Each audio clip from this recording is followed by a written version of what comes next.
ಚಿದಂಬರ ನಮಸ್ತೆಸ್ತು ಚಿಂತಿತಾರ್ಥಪ್ರದಾಯಿನೇ ಔದುಂಬರ ಸದಾವಾಸ ಚಿದಂಬರ ನಮೋಸ್ತುತೆ. ಎಲ್ಲ ಆತ್ಮಜ್ಯೋತಿಗಳಿಗೆ ಶಿರಸಾಷ್ಟಾಂಗ ಪ್ರಣಾಮ ಮಾಡುತ್ತಾ ನನ್ನ ಸದ್ಗುರುಗಳಾದ ಶ್ರೀ ಚಂದ್ರಕುಮಾರ್ ಅವರ ದಿವ್ಯ ಚರಣಾರವಿಂದಕ್ಕೆ ಸಾಷ್ಟಾಂಗ ಪ್ರಣಾಮ ಮಾಡುತ್ತಾ ಇಂದಿನ ನಾವು ನಿಜಾತ್ಮ ಬೋಧದಲ್ಲಿ 8 ಶ್ಲೋಕಗಳನ್ನು ನೋಡಿದ್ವಿ. ಅದರ ಮುಂದಿನ ಶ್ಲೋಕ ಸಾಧನ ಚತುಷ್ಷಷ್ಟ ತ್ರಿತಾಪವರ್ಣನಂ, ಅದರಲ್ಲಿ 8 ಶ್ಲೋಕಗಳನ್ನು ನೋಡಿದ್ವಿ. ಮುಂದಿನ ಶ್ಲೋಕಗಳನ್ನು ನೋಡೋಣ. ಅದರ ಶ್ರವಣ, ಚಿಂತನ, ಮಥನ ಮಾಡೋಣ. ನಮ್ಮ ಜೀವನದಲ್ಲಿ ಆ ಶ್ಲೋಕಗಳನ್ನು ಹೆಂಗೆ ಅಳವಡಿಸ್ಕೋಬೇಕು, ಆ ಕಾರ್ಯಗತವಾಗಿ ಹೆಂಗೆ ತರಬೇಕು, ಆ ಶಾಶ್ವತ ಸಮಾಧಾನವನ್ನು, ಆನಂದವನ್ನು ರಾಜಾರಾಮ್ ಮಹಾರಾಜರು ಹೆಂಗೆ ಪಡ್ಕೊಂಡಿದ್ರೋ ಅದನ್ನು ನಮಗೆ ಬೋಧನೆ ಮಾಡಿ ನೀವು ಪಡ್ಕೊಳ್ಳಿಯಪ್ಪ ಅಂತ ಏನು ಈ ನಮ್ಮ ಸುಕೃತ ಪುಣ್ಯದಿಂದ ನಿಜಾತ್ಮ ಬೋಧ ಗ್ರಂಥ ನಮ್ಮ ಕೈಗೆ ಬಂದಿದೆಯೋ ಅದನ್ನೆಲ್ಲರೂ ನಾವು ಆಸ್ವಾದ ಮಾಡೋಣ. ಅಮೃತ ಪಾನವನ್ನು ಮಾಡಿ ನಮ್ಮ ಜೀವನವನ್ನು ಕೃತಾರ್ಥ ಮಾಡ್ಕೊಳ್ಳೋಣ ಅಂತ ಹೇಳುತ್ತಾ ಸ್ವಲ್ಪ ರೀಕ್ಯಾಪ್ ಹೋಗೋಣ. 8ನೇ ಶ್ಲೋಕದಲ್ಲಿ ಏನು ಹೇಳಿದ್ರಪ್ಪ, ನಾವು ಒಂದು ವಾರಾನ್ಗಟ್ಟಲೆ ಆಗಿಬಿಟ್ರೆ ಎಲ್ಲ ಮರ್ತು ಹೋಗಿಬಿಡ್ತೀವಿ. ಅದಕ್ಕೆ ಪುನಃ ಅದನ್ನು ಚಿಂತನ ಮನನ ಮಾಡೋಣ. 8ನೇ ಶ್ಲೋಕದಲ್ಲಿ ಅವ್ರು ಹೇಳಿದರು, ಸ್ವರ್ಗಲೋಕ ಜೈಸೆ ಗಣಿಕೆ ಘರ ದ್ರವ್ಯ ಸರತಾ ಪಾಹು ನೇದಿ ದ್ವಾರ ತ್ಯಾಹೂನ ನೀಚ ಸ್ವರ್ಗಾಚಾ ವಿಚಾರ ಪುಣ್ಯನಾಹಿ ಥೋರ ತಯಾಠಾಯಿ. ಈ ವ್ಯವಹಾರದಲ್ಲಿ ಇಂಥ ಒಂದು ದೃಷ್ಟಾಂತ ಕೊಡೋದಿಲ್ಲ, ಆದರೆ ರಾಜಾರಾಮ್ ಮಹಾರಾಜರಲ್ಲಿ ಪ್ರಖರವಾಗಿ ಸ್ಟ್ರೇಟ್ ಫಾರ್ವರ್ಡ್ ಅಂತ ನಾವು ಅಂತೀವಿ, ಬ್ಲಂಟ್ ಅಂತೀವಿ ನಾವು. ಯಾಕೆಂದರೆ ಜಗತ್ತಿನಲ್ಲಿ ಸತ್ಯವನ್ನು ಸಂತರು ಮಾತ್ರ ಪ್ರತಿಪಾದಿಸ್ತಾರೆ. ನಾವುಗಳಕ್ಕೆಲ್ಲ ಅದಕ್ಕೆ ಬಣ್ಣ ಕಟ್ಟಿ ಹಚ್ಚಿ ಮಾತು ಹೇಳ್ತೀವಿ, ಸತ್ಯವಾದ ಮಾತನ್ನು ಬಣ್ಣ ಕಟ್ಟಿ ಹೇಳ್ತೀವಿ, ಯಾಕಂದರೆ ಮನಸ್ಸು ಹಂಗೆ ಮಾಡತ್ತೆ ನಮ್ಮದು. ಆದರೆ ಅವ್ರ ಸಂತರು ಮನಸ್ಸೇ ಇರಲಾರ್ದ ಸ್ಥಿತಿಯಲ್ಲಿರ್ತಾರೆ. ಹಾಗಾಗಿ ಅವರು ಅದನ್ನು ಪ್ರಖರವಾಗಿ ಏನು ಹೇಳ್ತಾರಪ್ಪ, ಒಬ್ಬ ಗಣಿಕೆ ಅಂದರೆ ವೇಶ್ಯ ಹತ್ರ ಹೋದಾಗ ಅವಳ ಹತ್ರ ಸುಖದ ಅಪೇಕ್ಷೆ ಪುರುಷ ಹೋದರೆ ಎಲ್ಲಿವರೆಗೂ ಅವನ ಹತ್ರ ಧನ ಇರುತ್ತೋ ಅಥವಾ ಎಲ್ಲಿವರೆಗೂ ಅವನವಳಿಗೆ ಕಾಸು ಕೊಡ್ತಾನೋ ಅಲ್ಲಿವರೆಗೂ ಮಾತ್ರ ಅವನಿಗೆ ಸುಖವನ್ನು ನೀಡುತ್ತಾಳೆ. ಒಮ್ಮೆ ಅವನ ಹತ್ರ ಕಾಸು ಮುಗೀತು, ಹಣ ಮುಗೀತು ಅಂದರೆ ಅವಳೇನು ಮಾಡ್ತಾಳೆ, ಅವನ ಬಾಗಿಲಿಂದ ಅವನನ್ನು ದೂಕಿ ಸರಿಸಿ ಬೇಡ ನಡೀತಿರು ಜಾಗ ಖಾಲಿ ಮಾಡು ಅಂತ ಒಂದು ಬಾಗಿಲ ಹತ್ರ ನಿಲ್ಲಿಸೋದು ಕೂಡ ಇಲ್ಲ ಅಂತ ಹೇಳುತ್ತಾರೆ. ಅದರಂತೆ ಇಲ್ಲಿ ಈ ದೃಷ್ಟಾಂತ ಯಾಕೆ ಕೊಟ್ರಪ್ಪ, ಅದರಂತೆ ಸ್ವರ್ಗಲೋಕ ಇರುತ್ತದೆ. ಎಲ್ಲಿವರೆಗೂ ನಾವು ಮಾಡಿದ್ದ ಪುಣ್ಯ ನಾವು ಅನ್ಕೋತೀವಿ, ನಾವು ಈ ದಾನ ಧರ್ಮ ಪುರಾಣ ಪುಣ್ಯಕಥೆದಲ್ಲಿ ಕೇಳಿದ್ದೀವಿ, ಸ್ವರ್ಗಲೋಕ ಅಂದರೆ ಹಿಂಗಿರತ್ರಿ, ಆ ಬಾಗಲ್ಗಳು ಹಿಂಗಿರುತ್ತೆ. ರಂಭೆ ಊರ್ವಶಿಯರದು ಟಿ ವಿದಲ್ಲೆಲ್ಲ ನೋಡಿದ್ದೀವಿ, ವಿಜುವಲ್ಸ್ ನೋಡಿದ್ದೀವಿ. ರಂಭೆ ಊರ್ವಶಿಯವರೆಲ್ಲ ಸಭಾದಲ್ಲಿ ಕುಣಿತಿರ್ತಾರೆ, ಗಾಯನ ನರ್ತನ ಮಾಡ್ತಿದ್ದಾರೆ, ಎಲ್ಲ ಒಳ್ಳೊಳ್ಳೆಯದು ಡಿಶಸ್ಸು ಅದು ಇದು ನಮ್ಮ ಕಣ್ಣು ಮುಂದೆ ಭವ್ಯವಾಗಿ ವಜ್ರ ವೈಡೂರ್ಯ ಕಾಣಿಸುತ್ತೆ. ಅದನ್ನು ನೋಡಿ ಮನಸ್ಸು ಭ್ರಮಿತ ಆದಾಗ ನಾವು ಕಲ್ಪನಾ ಲೋಕದಲ್ಲಿ ಹೋಗ್ತೀವಿ, ನಮಗೆ ಸ್ವರ್ಗ ಸುಖ ಬೇಕು, ಈ ಪ್ರಾಪಂಚಿಕ ಸುಖಕ್ಕಿಂತ ಸ್ವರ್ಗ ಸುಖನೂ ಅನುಭವಿಸ್ಬೇಕು ಅಂತ. ಆವಾಗ ಅವ್ರು ಹೇಳ್ತಾರೆ, ಆ ಪುಣ್ಯದ ಗಂಟು ನಾವೇನು ಪುಣ್ಯ ಮಾಡ್ತಾ ಹೋಗ್ತೀವೋ, ದಾನ ಧರ್ಮ ಯಜ್ಞ ಹೋಮಾದಿಗಳು, ಈ ಒಂದು ಆಸಕ್ತಿಯಿಂದ ಮಾಡಿದ್ದಾದರೆ ಪುಣ್ಯದ ಗಂಟು ಯಾವಾಗ ಸ್ವರ್ಗಲೋಕ ಪ್ರಾಪ್ತಿಯಾಗಿ ಅದು ಖರ್ಚಾಯಿತೋ ವಾಪಸ್ಸೇ ನಮಗೆ ಮೃತ್ಯು ಲೋಕಕ್ಕೆ ಮರ್ತ್ಯ ಲೋಕಕ್ಕೆ ದೂಕಿ ಬಿಡುತ್ತಾರೆ, ಪುನಃ ಗರ್ಭವಾಸದಲ್ಲಿ ಬಿಡ್ತೀವಿ. ಅದಕ್ಕೆ ಸ್ವರ್ಗ ಪ್ರಾಪ್ತಿಯ ವಿಚಾರ ಕೂಡ ಅಸ್ವೀಕಾರ, ಶಾಸ್ತ್ರದಲ್ಲಿ ಅಸ್ವೀಕಾರ ಇರುತ್ತದೆ ಅಂತ ಹೇಳುತ್ತಾರೆ. ಇದನ್ನು ನಾವು ನೋಡಿದ್ವಿ. ಈಗ ಮುಂದಿನ ಶ್ಲೋಕದಲ್ಲಿ ಏನು ಹೇಳ್ತಾರೆ ನೋಡೋಣ.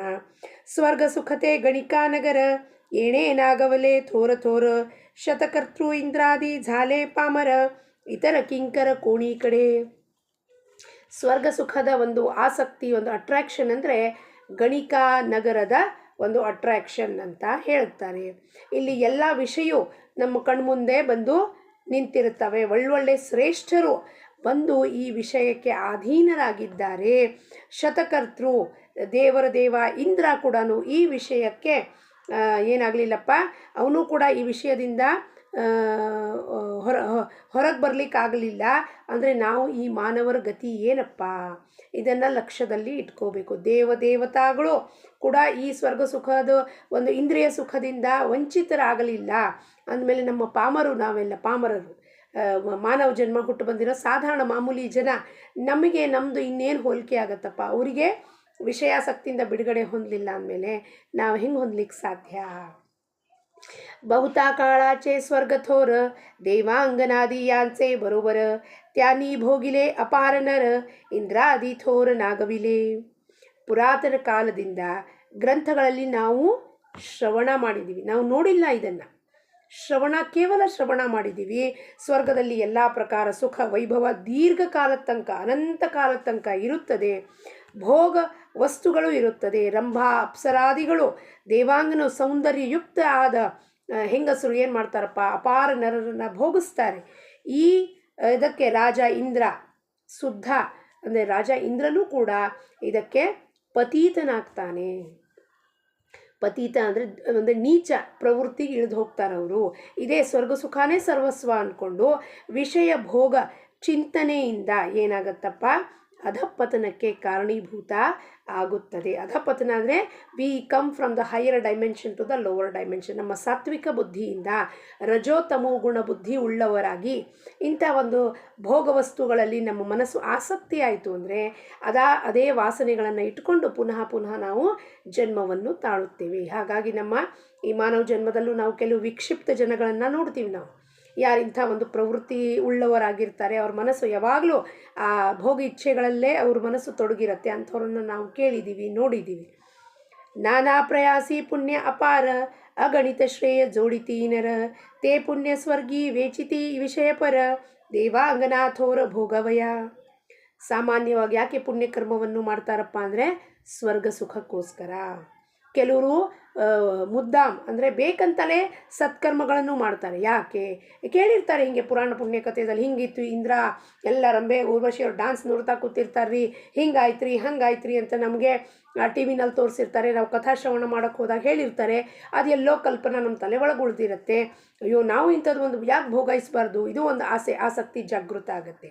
ಅದಕ್ಕೆ ಏನು ಮಾಡಬೇಕು, ಇದಕ್ಕೆ ಪುಣ್ಯ ಮಾಡಬೇಕು. ಅದಕ್ಕೆ ಸುಪ್ತ ಮನಸ್ಸಿನಲ್ಲಿ ಸಬ್ ಕಾನ್ಷಿಯಸ್ ಮೈಂಡಲ್ಲಿ ಇದೊಂದು ಡಿಸೈರ್ ಉಳ್ಕೊಂಡ್ರೆ ನಾವೇನು ಮಾಡ್ತೀವಿ, ಪುಣ್ಯ ಮಾಡ್ತಾ ಹೋಗ್ತೀವಿ. ಪುಣ್ಯ ಮಾಡಿ ಮಾಡಿ ಆ ಗಂಟು ಕಟ್ಕೊಂಡು ಅಲ್ಲಿ ಸ್ವರ್ಗಕ್ಕೆ ಹೋದಾಗ ಇವೆಲ್ಲ ಸಿಗತ್ತೆ ಅನ್ನೋದು ಇಚ್ಛೆಯಿಂದ ಹೋಗ್ತೀವಿ. ಅದಕ್ಕೆ ಸತ್ಕರ್ಮನೂ ಕೂಡ ವಿಷಯದ ಆಸಕ್ತಿಗೋಸ್ಕರ ಮಾಡುವುದು ಶಾಸ್ತ್ರಸಮ್ಮತ ಇಲ್ಲ. ಶಾಸ್ತ್ರ ಅದಕ್ಕೆ ಪರ್ಮಿಷನ್ನು ಕೊಡುವುದಿಲ್ಲ. ಇಂಥ ಕೆಲಸಗಳು ಮಾಡಲಿಕ್ಕೆ, ಸುಖ ಅನುಭವಿಸಲಿಕ್ಕೆ, ಕಾಮಿಚ್ಛೆಗಳನ್ನು ಪೂರ್ತಿ ಮಾಡ್ಕೊಳ್ಳಿಕ್ಕೆ, ಸ್ವರ್ಗ ಸುಖವನ್ನು ಪಡಿಲಿಕ್ಕೆ ಶಾಸ್ತ್ರ ಸಮ್ಮತಿ ನೀಡುವುದಿಲ್ಲ. ಜೈಸೆ ಜೂನೆ ಹಾಡ ಚಗಳತಿ ಶ್ವಾನ ದೂಸರೆ ಏತಾ ಗುರ್ಗುರಿ ಕ್ರೋಧೆ ಕರುಣ ತೈಸೆ ದೇವಾಂಗನ ಭೋಗಿಸಿ ಜಾಣ ಸ್ಪರ್ಧಾ ಕರೋನಿ ಏಕಮೇಕ. ಸ್ವರ್ಗದ ಭೋಗದ ಬಗ್ಗೆ ಇತ್ತೆ ವರ್ಣನೆ ಏನು ಮಾಡ್ತೀಯಾರಪ್ಪ ಅಂದರೆ, ನಮಗೆ ಪ್ರಾಪಂಚಿಕರಿಗೆ ಇದರದ ಅನುಭವ ಯಾವತ್ತಿಗೂ ಇರೋದಿಲ್ಲ. ಯಾವ ಕಾಲದಲ್ಲೂ ಇಂಥ ಅನುಭವಗಳು ಗೊತ್ತಿಲ್ಲ ನಮಗೆ. ಆದರೆ ಈ ಗ್ರಂಥದೆಲ್ಲ ವಿಚಾರಗಳು ನಾವು ಶ್ರವಣ ಮಾಡಿರ್ತೀವಿ. ಕಥೆಗಳಲ್ಲಿ ಸತ್ಸಂಗಕ್ಕೆ ಹೋದಾಗ ಹೇಳಿರ್ತಾರೆ, ನೋಡ್ರಿ ಹಿಂಗಿದ್ರು ಹಂಗಿದ್ರು ಇಂದ್ರ ಎಷ್ಟು ಲೋಲುಪ್ತ ಇರ್ತಿದ್ದ ಭೋಗಗಳಲ್ಲಿ, ಅದು ಇದು ಕಥೆ ಎಲ್ಲ ಕೇಳಿರ್ತೀವಿ. ತನ್ನ ಪದವಿ ಬಿಟ್ಕೊಳ್ಳೋಕೆ ರೆಡಿ ಇರೋದಿಲ್ಲ, ಸ್ವರ್ಗ ಸುಖದಲ್ಲೇ ಯಾವಾಗಲೂ ಮುಳುಗಿರ್ತಾನೆ, ಇದನ್ನು ನಾವು ಕೇಳಿದ್ದೀವಿ. ಹಿಂಗಪ್ಪ ದೃಷ್ಟಾಂತ ಕೊಡ್ತಾರೆ ಅಂದರೆ, ಒಂದು ನಾಯಿ ಒಂದು ಮೂಳೆಯನ್ನು ಅಗಿತಾ ಇರುತ್ತೆ. ಅಲ್ಲಿ ಇನ್ನೊಂದು ನಾಯಿ ಬಂದುಬಿಟ್ಟು ಅದು ಜಗಳ ಮಾಡಿ ಆ ಮೂಳೆ ನನಗೆ ಬೇಕು ಅಂತ ಕಿತ್ತಾಟ ಮಾಡುವ ಥರ ರೀತಿಯಲ್ಲಿ ಇಲ್ಲಿ ಸ್ವರ್ಗದಲ್ಲೂ ಕೂಡ ಆ ದೇವಾಂಗನ ಸೌಂದರ್ಯವತಿ ಯುಕ್ತವಾದ ಯುವತಿಗಳನ್ನು ಭೋಗ ಇಚ್ಛೆಯಿಂದ ಬೇಕು ಅಂತ ಇಬ್ಬರಲ್ಲೂ ಆ ದೇವತೆಗಳಲ್ಲೇ ಜಗಳ ಹತ್ಕೊಂಡ್ಬಿಡತ್ತಂತೆ. ಅಂದರೆ ಎಷ್ಟು ನಮ್ಮ ಪ್ರವೃತ್ತಿ ನೀಚ ಪ್ರವೃತ್ತಿ ಆಗತ್ತಪ್ಪ ಅನ್ನೋದನ್ನು ರಾಜಾರಾಮ್ ಮಹಾರಾಜರು ಇದರ ಮುಖಾಂತರ ನಮಗೆ ಬೋಧನೆ ಮಾಡ್ತಾ ಇದ್ದಾರೆ. ತೈಸೆ ನಾನಾ ಪರಿ ನಾನಾ ರೀತೆ ಪುಣ್ಯ ಅಸರತಾ ಉದ್ಯೋಗಪತಿ ಗರ್ಭವಾಸ ಯೌನಿ ಪಡತಿ ದುಃಖ ಭೋಗಿತಿ ಅನಿವಾರ. ಸ್ವರ್ಗೀಯ ಭೋಗದ್ದು, ಸ್ವರ್ಗಲೋಕದಲ್ಲಿರುವ ಭೋಗ ಕಾಲಾವಧಿಯಲ್ಲಿ ಮುಗಿದೋಯ್ತು. ಪುಣ್ಯ ಮುಗಿದೋದಾಗ ಏನಾಗತ್ತಪ್ಪ, ಕ್ಷಣಾರ್ಧದಲ್ಲೇ ವಿದಿನ್ ಸೆಕೆಂಡ್ಸ್ ವಾಪಸ್ ಪುನಶ್ಚ ಗರ್ಭವಾಸಕ್ಕೆ ಬಂದು ಆ ಗರ್ಭವಾಸವನ್ನು ಅನುಭವಿಸಬೇಕಾಗುತ್ತದೆ. ಜೀವಕ್ಕೆ ಗರ್ಭವಾಸದಲ್ಲಿದ್ದಾಗ ಆ ಬಿಸಿ ಬೆಂಕಿ ಹುಳಿ ಪದಾರ್ಥ ತಾಯಿ ತಿಂತಿರ್ತಾಳೆ, ಅದಕ್ಕೆ ಇದಾಗೋದಿಲ್ಲ. ಒಳಗೆ ಮಲಮೂತ್ರದಲ್ಲಿರುವ ಮೈಕ್ರೋ ಆರ್ಗ್ಯಾನಿಸಮ್ಸು, ವಿಚಾರ ಮಾಡಿರಿ ದೇಹದ ಬಗ್ಗೆ ನಮಗೆ ಎಷ್ಟು ಒಂದು ಅಹಂಕಾರ ಅಭಿಮಾನ, ಮತ್ತು ನಾನು ಸರ್ವಶ್ರೇಷ್ಠ ಅನ್ಕೋತೀವಿ. ಆ ಗರ್ಭದಲ್ಲಿರುವ ಶಿಶುವುದು ಒಂದು ನಮಗೆ ಅನಾಟಮಿ ತೋರಿಸಿದಾಗ ಸುತ್ತಮುತ್ತಲು ಮೈಕ್ರೋ ಆರ್ಗ್ಯಾನಿಸಮ್ಸು, ವೈರಸಸ್ಸು, ಬ್ಯಾಕ್ಟೀರಿಯಾಸು ಎಲ್ಲ ಚುಚ್ಚಿ ಕಚ್ತಾ ಇರ್ತಾವಂಥದಕ್ಕೆ. ಆ ಕಚ್ಚದೆಲ್ಲ ತಡ್ಕೊಳ್ಳಾರ್ದೆಪ್ಪ, ನನಗೆ ಬೇಡಪ್ಪ, ಬಿಸಿ ಬಿಸಿ ಊಟ ಮಾಡ್ತಾಳೆ ತಾಯಿ, ಬಿಸಿ ಬಿಸಿ ಊಟ ಮಾಡಮ್ಮ ಅಂತ ಹೇಳ್ತಾರೆ. ಆರಿದು ಊಟ ಮಾಡಬಾರ್ದು ಅಂತ. ಕೆಲವ್ರ ಮನೆಯಲ್ಲಿ ಏನೂ ಇರಲಿಲ್ಲ ಅಂದರೆ ಅವರು ಹಿಂದಿನ ದಿವಸದ ಹಳಸಿದ್ದು ತಿನ್ನಬೇಕಾಗತ್ತೆ. ಆ ಹಳಸಿದ್ದು ಸ್ಟೇಲ್ ಫುಡ್ಡು ಹೋಗುತ್ತೆ ಅದರ ಒಳಗೆ, ಬಿಸಿ ಬಿಸಿ ಊಟ ಹೋಗುತ್ತೆ, ಬಿಸಿ ಬಿಸಿ ಬೆಂಕಿ ತಡ್ಕೊಳ್ಳಿಕ್ಕಾಗೋದಿಲ್ಲ. ಅಲ್ಲಿ ಇನ್ನೊಂದು ಕಡೆ ಹುಳಿ ಪದಾರ್ಥ, ತಣ್ಣನೆ ಪದಾರ್ಥ, ಎಲ್ಲ ಪದಾರ್ಥಗಳನ್ನು ತಿಂದ್ಕೊಂಡು ಅದಕ್ಕೆ ಸಹಿಸ್ಕೊಳ್ಳೋಕ್ಕಾಗೋದಿಲ್ಲ. ಅದು ನನಗೆ ಬೇಡಪ್ಪ ಬೇಡಪ್ಪ ಈ ಕಷ್ಟ ಬೇಡ ಅಂತ ಬೇಡ್ಕೋತಾ ಇರುತ್ತೆ. ಆದರೂ ಕೂಡ ಇದೆಲ್ಲ ಮಾಡಿದ್ದನ್ನು ಅನುಭವಿಸ್ಲಿಕ್ಕೆ ಮತ್ತೆ ಗರ್ಭವಾಸದಲ್ಲೇ ಬರಬೇಕಾಗತ್ತೆ. ಅದಕ್ಕೆ ಸಮರ್ಥರು ಏನು ಹೇಳ್ತಾರೆ, ನಿರೋಧೇ ಪಚೆ ಕೊಂಡಿಲೇ ಗರ್ಭವಾಸಿ, ಅದೋ ಮುಖರೇ ದುಃಖತ್ಯಾ ಬಾಲಕಾಸಿ. ಅದೋ ಮುಖ ನಮಗೆ ಹೇಳ್ತಾರೆ doctor, the babies fetus head is come down ಅಂತ, ಅಧೋ ಮುಖದಲ್ಲಿ ಬಂದಿರುತ್ತದು. ಎಂಥ ಒಂದು ಸ್ಥಿತಿ ಯೋಚನೆ ಮಾಡಿ ನೋಡೋಣ. ನಮಗೆ ಯಾರೋ ಉಲ್ಟಾ ಲಟ್ಕಾಯಿಸ್ಬಿಟ್ರೆ ಹೆಂಗಾಗತ್ತೆ ನಮ್ಮ ಪರಿಸ್ಥಿತಿ? ಕೈ ಎಲ್ಲ ಗಿಡಕ್ಕೆ ಯಾವ್ದಾದ್ರು ಕಾಲು ಕಟ್ಬಿಟ್ಟು ತಲೆ ಕೆಳಗಡೆ ಮಾಡಿದ್ರೆ ಹಿಂಗಾಗತ್ತೆ. ಆ ಅಧೋಮುಖದಲ್ಲಿ ಗರ್ಭವಾಸದಲ್ಲಿ ಶಿಶು ಬಾಲಕ ಇರುತ್ತೆ. ಏನು ಒಂದು ಸ್ಥಿತಿ ಇರುತ್ತಪ್ಪ, ಅದೇನದು ಸುಖದ ಸ್ಥಿತಿನ ಅದು? ಎಂಥ ಒಂದು ಕಷ್ಟಮಯ ದುಃಖವಾದ ಸ್ಥಿತಿ ಅಲ್ಲಿ ಬೇಡ್ಕೋತಾ ಇರುತ್ತೆ ಪರಮಾತ್ಮನಿಗೆ. ಪರಮಾತ್ಮ ನಾನು ನಿನ್ನನ್ನು ಮರೆಯೋದಿಲ್ಲಪ್ಪ, ಇಲ್ಲಿಂದ ಬಿಡುಗಡೆ ಮಾಡು. ಬಿಡುಗಡೆ ಮಾಡಿದ ಕೂಡಲೇ ಸ್ವತಂತ್ರದ ಅಸ್ತಿತ್ವ ಸಿಕ್ಕದ ಕೂಡಲೇ ಪರಮಾತ್ಮನ ಮರ್ತಿ ನೀನ್ಯಾರು ನಾನ್ಯಾರು, ನನ್ನದೇ ಸ್ವತಃ ಒಂದು ಐಡೆಂಟಿಟಿ ಇದೆ, ನೀನು ಯಾರು ಅಂತಲೇ ಗೊತ್ತಿಲ್ಲ ಅನ್ನೋದನ್ನು ರೀತಿಯಲ್ಲಿ ನಾವು ಒಂದು 50, 60, 70 ವರ್ಷಗಳ ಕಾಲ, 90 ವರ್ಷಗಳ ಕಾಲ ಬದುಕ್ತಾ ಇರ್ತೀವಿ. ನಾನೇ ಮಾಡಿದೆ ಅಂತ. ಚಿಂತಾಮಣಿ ದೇಖುನಿ ಕಾಚ ಘೇತಿ, ತೈಸೆ ಪುಣ್ಯ ದೇವುನಿ ವಿಷಯ ಚಿಂತಿತಿ, ನಾನಾ ಪುಣ್ಯ ಆಚರಿತಿ, ಫಳ ಮಾಗತಿ ದುಃಖಾಚೆ.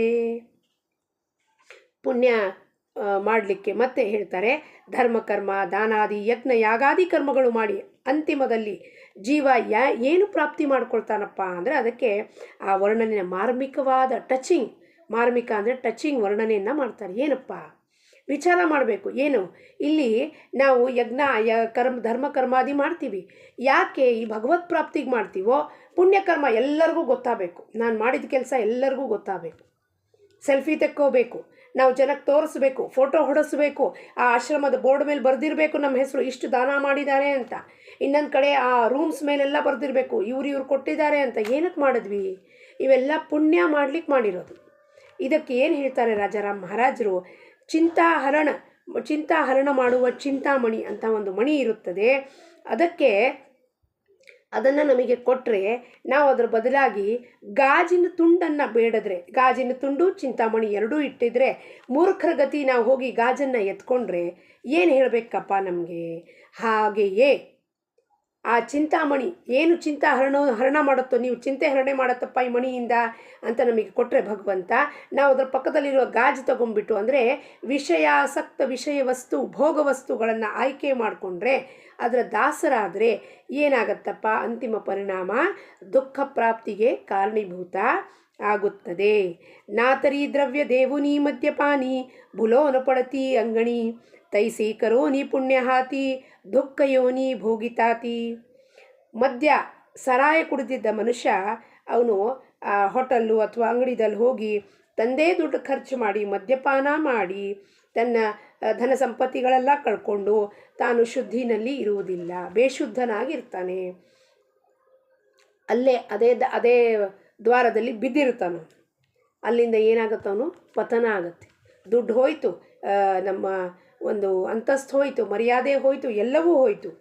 ಅದರ ಪ್ರಕಾರವೇ ಸುಖ ಪ್ರಾಪ್ತಿಗೋಸ್ಕರ ಪುಣ್ಯ ಮಾಡ್ತಾ ಅದರಲ್ಲಿ ಪುಣ್ಯದಲ್ಲಿ ಮನಸ್ಸು ರಮಿಸಿ ಪುಣ್ಯ ಮುಗಿದ ಮೇಲೆ ಮತ್ತೆ ಪುನಃ ದುಃಖ ಭೋಗಿಸಬೇಕಾಗುತ್ತದೆ. ಅದಕ್ಕೆ ನಾವೇನಂತೀವಿಯಪ್ಪ? ಪುನರಪಿ ಜನನಂ ಪುನರಪಿ ಮರಣಂ. ಅದಕ್ಕೆ ಈ ಮೃತ್ಯು ದುಃಖಕ್ಕೋಸ್ಕರ ಮತ್ತೆ ಗರ್ಭವಾಸವನ್ನು ಸ್ವೀಕಾರ ಮಾಡುವುದೇ ಪತನ. ಪತನ ಅಂದರೆ ನಾವು ಕೆಳಗೆ ಎಲ್ಲಿಂದ ಬಂದ್ವಿ ಅಲ್ಲಿದ್ವಿ ಭಗವಂತನ ಜೊತೆಗೆ, ಇಲ್ಲಿ ಕೆಳಗೆ ಗರ್ಭವಾಸದಲ್ಲಿ ಬಂದ್ವಿ ಅಂದರೆ ಏನು? ನಮ್ಮ ಪತನ ಆಗುತ್ತದೆ. ಎಲ್ಲಿರ್ಬೇಕು ನಾವು? ಇಲ್ಲಿ. ನಾವೆಲ್ಲಿ ಬರ್ತೀವಿ? ಗರ್ಭವಾಸದಲ್ಲಿ ಬಂದು ಮತ್ತೆ ಗರ್ಭದಲ್ಲಿ ಶಿಶು ಜನ್ಮ, ಆ ಕಷ್ಟಗಳನ್ನು ಅನುಭವಿಸ್ಬೇಕಾಗತ್ತೆ. ಅದಕ್ಕೆ ಇದು ಬೇಡಪ್ಪ. ಇದರಿಂದ ಪರಾವೃತ್ತರಾಗಿ ಆ ಚಿದಂಬರನ ಧ್ಯಾನ ಮಾಡಿ ಪುನಃ ಗರ್ಭವಾಸದಲ್ಲಿ ಬರಬೇಡಿ. ಅಂದರೆ ಏನಪ್ಪ? ನಾವು ಸ್ವಾಮಿ, ನಮಗೆ ಗೊತ್ತಿದೆ ಸ್ವಾಮಿ ಅಯೋನಿ ಸಂಭವ ಅಂತ, ಅಂದರೆ ಡೈರೆಕ್ಟ್ ಆ ಚೈತನ್ಯದ ಪ್ರವೇಶ ಗರ್ಭದಲ್ಲಾಗುತ್ತದೆ. ನಮ್ಮದೆಲ್ಲ ಪ್ರವೇಶ ಆ ಒಂದು ಸಮಾಗಮದಿಂದ ಆಗಿರುವುದು.